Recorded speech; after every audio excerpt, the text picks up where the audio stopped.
ನಮಸ್ಕಾರ. ವೇದಿಕಾ ಅರಮನೆಗೆ ಎಲ್ಲರಿಗೂ ಸ್ವಾಗತ.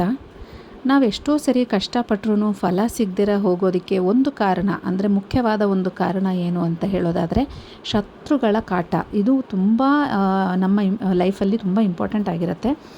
ನಾವು ಎಷ್ಟೇ ಸರಿ ಹೇಳ್ಬೋದು ನನಗೆ ಶತ್ರುಗಳಿಲ್ಲ ಅಂತ, ಆದರೆ ನಮಗೆ ಗೊತ್ತಿಲ್ಲದಿರೇನೋ ನಮಗೆ ಹಿಂದೆಯಿಂದ ಏನಾದ್ರು ಮಾಟ ಮಾಡಿಸ್ಬೇಕು ಅನ್ನೋದೇನಿಲ್ಲ, ಆದರೂ ಕೂಡ ಬೈಕೊಳ್ಳೋರು ಇರ್ಬೋದು, ಇಲ್ಲ ನಿಮ್ಮ ಗ್ರೋತ್ನ ನೋಡಿ ಜಲಸ್ ಪಡೋರು ಇರ್ಬೋದು. ಈ ರೀತಿಯಾದಂಥದ್ದು ಕೂಡ ನಾವು ಶತ್ರುಗಳ ಕಾಟ ಅಂತಲೇ ಹೇಳ್ತೀವಿ.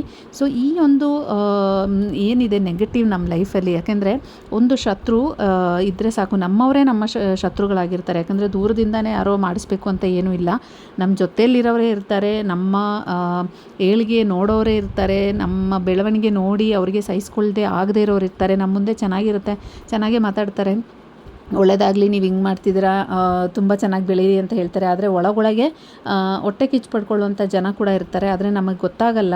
ಆ ಒಂದು ಪರಿಸ್ಥಿತಿಯಲ್ಲಿ ನಮ್ಮ ಮನೆಗಳಲ್ಲೂ ಕೂಡ ಅದು ಪರಿಣಾಮ ಬೀಳುತ್ತೆ. ಅದು ಯಾವ ರೀತಿಯಲ್ಲಾದರೂ ಇರ್ಬೋದು, ಮನೆಯಲ್ಲಿ ಜಗಳ ಆಗುವಂಥದ್ದು ಇರ್ಬೋದು, ಗಂಡ ಹೆಂಡತಿ ಜಗಳ ಇರ್ಬೋದು, ಇಲ್ಲ ಮಕ್ಕಳು ಜಗಳ ಮಾಡ್ಕೊಳ್ಳೋಂಥದ್ದು ಇರಬಹುದು, ಇಲ್ಲ ಯಾವುದಾದ್ರೂ ಒಂದು ರೀತಿಯಲ್ಲಿ ಮನಸ್ತಾಪಗಳಾಗೋದು, ಮಾತು ನಿಲ್ಲಿಸ್ಬಿಡುವಂಥದ್ದು. ಈ ರೀತಿ ಆದಾಗ ಮನೆಯಲ್ಲಿರುವಂಥ ಲಕ್ಷ್ಮಿ ಹೊರಗೆ ಹೋಗುವಂಥ ಚಾನ್ಸಸ್ ಜಾಸ್ತಿ ಇರುತ್ತೆ.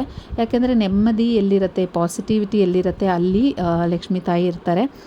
ಯಾವಾಗ ಈ ರೀತಿಯಾದಂಥ ಪ್ರಾಬ್ಲಮ್ಸ್ ಕ್ರಿಯೇಟ್ ಆಗುತ್ತೆ ಮನೆಯಲ್ಲಿ, ಆವಾಗ ನಮ್ಮ ಪಾಸಿಟಿವ್ ವೈಬ್ ಏನಿದೆ ಮನೆಯಲ್ಲಿ ಅದು ಹೊರಗೆ ಹೋಗೋ ಚಾನ್ಸಸ್ ಜಾಸ್ತಿ ಇರುತ್ತೆ. ಈ ರೀತಿ ಆಗ್ತಿದೆ ನಿಮ್ಮ ಮನೆಯಲ್ಲೇ ಅಂದರೆ ಎಲ್ಲೋ ಒಂದು ಕಡೆ ನಿಮಗೆ ಶತ್ರುಗಳ ಕಾಟ ಇದೆ ಅಂತಲೇ, ಎಲ್ಲೋ ಒಂದು ಕಡೆ ನೆಗೆಟಿವಿಟಿ ಇದೆ, ತುಂಬ್ಕೊಳ್ತಿದೆ ಅನ್ನುವಂಥದ್ದೇ ಇದರದ ಒಂದು ಪಾಯಿಂಟು. ಅಂದರೆ ನಿಮಗೆ ಇದರಲ್ಲಿ ಅರ್ಥ ಆಗುತ್ತೆ, ಏನಾದರೂ ಒಂದು ಯಾರಾದರೂ ಮಾಡಿಸಿರ್ತಾರೆ, ಇಲ್ಲ ಯಾರಾದರೂ ಬೈಕೊಂಡಿರ್ತಾರೆ, ಇಲ್ಲ ನಿಮ್ಮಲ್ಲಿ ನಿಮ್ಮ ಮನೆಯಲ್ಲಿ ಒಂದು ನೆಗೆಟಿವ್ ಎನರ್ಜಿ ಇದೆ ಅನ್ನುವಂಥದ್ದು.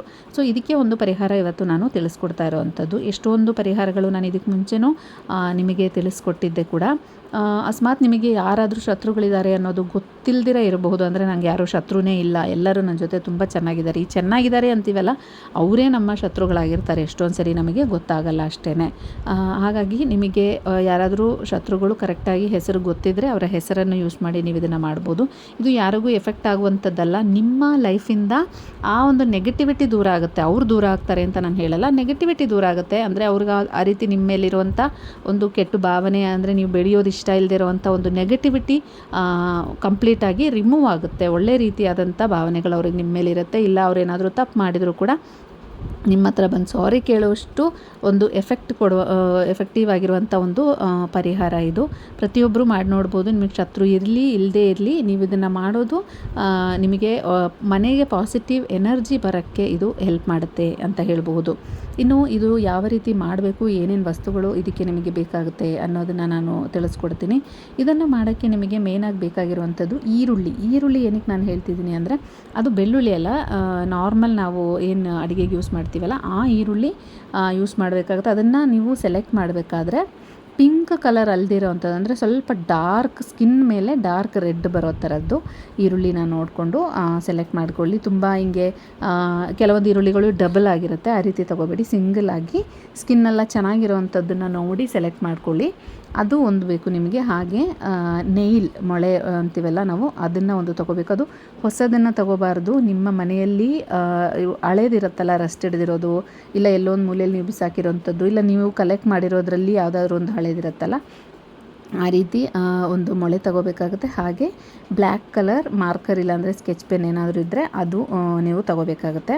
ಇನ್ನು ಇದನ್ನು ಮಾಡಬೇಕಾಗಿರೋದು ಯಾವುದಾದ್ರೂ ಒಂದು ದಿನ ಆದರೂ ಪರವಾಗಿಲ್ಲ, ಆದರೆ ಸಂಜೆ ಹೊತ್ತು ನೀವು ಇದನ್ನು ಮಾಡಬೇಕಾಗುತ್ತೆ. ಇಂಥ ದಿನ ಮಾಡಬೇಕು ಅನ್ನೋಂಥದ್ದು ಏನಿಲ್ಲ. ಈವ್ನಿಂಗ್ ಟೈಮ್ಸಲ್ಲಿ, ಅಂದರೆ ಯಾವಾಗ ಈ ಪೂರ್ತಿ ಕತ್ತಲು ಆಗಿರಲ್ಲ, ಪೂರ್ತಿ ಬೆಳಕು ಇರಲ್ಲ ಅನ್ನುವಂಥ ಸಾಯಂಕಾಲ ಸಂಜೆ ಟೈಮ್ ಏನಿದೆ, ಆ ಒಂದು ಸಮಯದಲ್ಲಿ ಇದನ್ನು ನೀವು ಮಾಡಬೇಕಾಗುತ್ತೆ.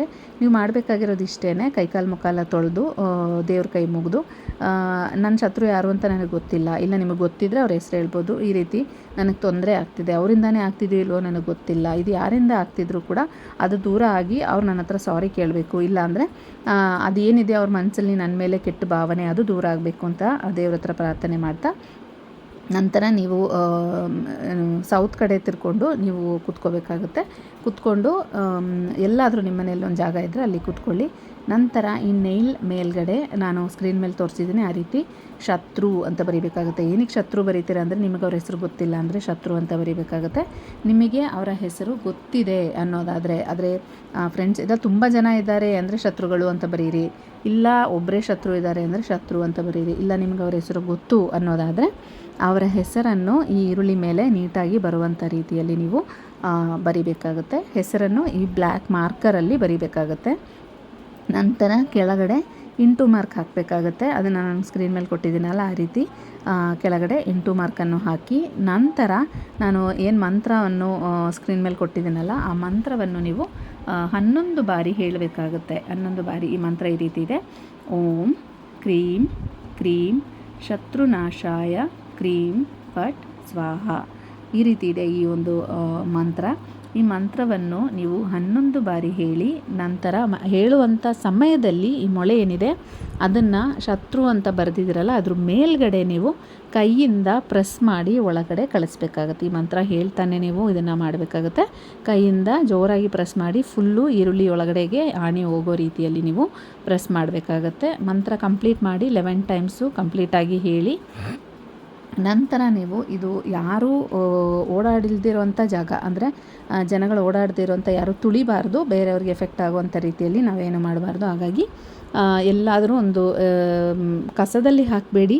ಮರ ಗಿಡ ಇರುವಂಥ ಜಾಗ ಎಲ್ಲಿರುತ್ತೆ ಅಲ್ಲಿ ನೋಡ್ಕೊಂಡು ಹೋಗಿ, ಯಾರಿಗೂ ತೊಂದರೆ ಆಗದಿರೋಂಥ ರೀತಿಯಲ್ಲಿ ನೀವು ಇದನ್ನು ಹಾಕಿಬಿಟ್ಟು ಮನೆಗೆ ವಾಪಸ್ ಬರ್ಬೋದು. ತಿರುಗಿ ನೋಡಬಾರ್ದು. ಅದನ್ನು ಹಾಕಿಬಿಡಿ. ನೀವು ಹಾಕಿದ ನಂತರ ಮನೆಗೆ ಬಂದು ಈಚೆನೇ ಕೈಕಾಲೆಲ್ಲ ತೊಳೆದು ಹೋಗ್ಬೇಕಾದ್ರೆ ಬೇಕಾದ್ರೆ ನೀರು ಇಟ್ಬಿಟ್ಟು ಹೋಗಿ. ಈಚೆ ನಿಮಗೆ ಟ್ಯಾಪ್ ಏನಿಲ್ಲ ಅಂದರೆ ಇಲ್ಲಾಂದರೆ ಬರ್ತಾ ಕೈಕಾಲು ಮುಖ ತೊಳೆದು ತಲೆ ಮೇಲೆ ನೀರು ಚುಮ್ಮಿಸಿ, ನನ್ನ ನೆಗೆಟಿವಿಟಿ ಎಲ್ಲ ಹೋಗಿದೆ, ಇನ್ನು ನನಗೆ ನೆಗೆಟಿವಿಟಿ ಇಲ್ಲ ಅನ್ನೋವಂಥದ್ದನ್ನು ಮನಸ್ಸಲ್ಲಿ ನೀವು ಅಂದ್ಕೊಂಡು ಮನೆ ಒಳಗಡೆ ಬನ್ನಿ.